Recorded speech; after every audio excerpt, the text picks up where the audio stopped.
here's our Centennial calendar.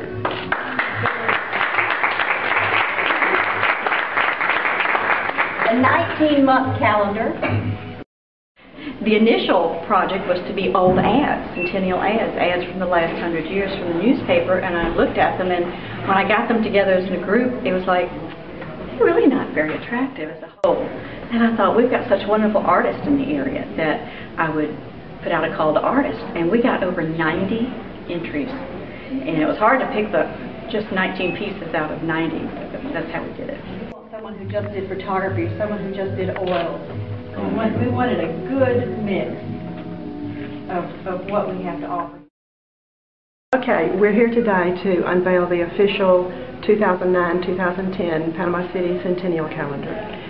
It's 19 pieces of original work, art, photography, computer art, and also on the calendar we have events that will be going on. There will be many more than are on here because, some dates haven't been finalized. There's things going on all year for our Centennial.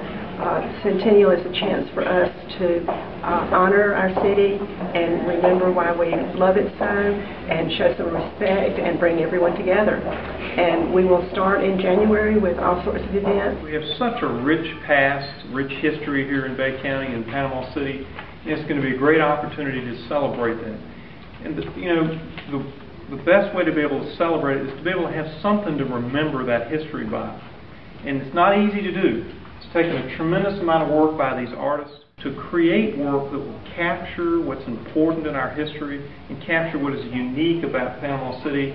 And I just can't thank you enough for all of your work in doing that. And the calendar is just absolutely beautiful. This piece came to me as a gift from God because one morning I was traveling down Beach Drive in the summer and glanced to my left.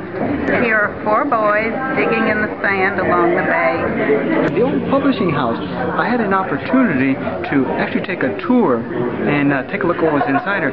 There's original publishing equipment in this building. And so one thing was that how interesting would it be to get a replica of this so that people can recall that we have historical things that are operational and still in our community. It was sitting so lonely by itself on the dock, and the sun was shining on it just at the right time, and I was coming across the bridge and I had to go back. I had to have a camera in the car at the time, and I was able to get it, and I realized it was a passing time. This actually was the first painting that I had done in probably about 16 years, and I painted it shortly after my mother died.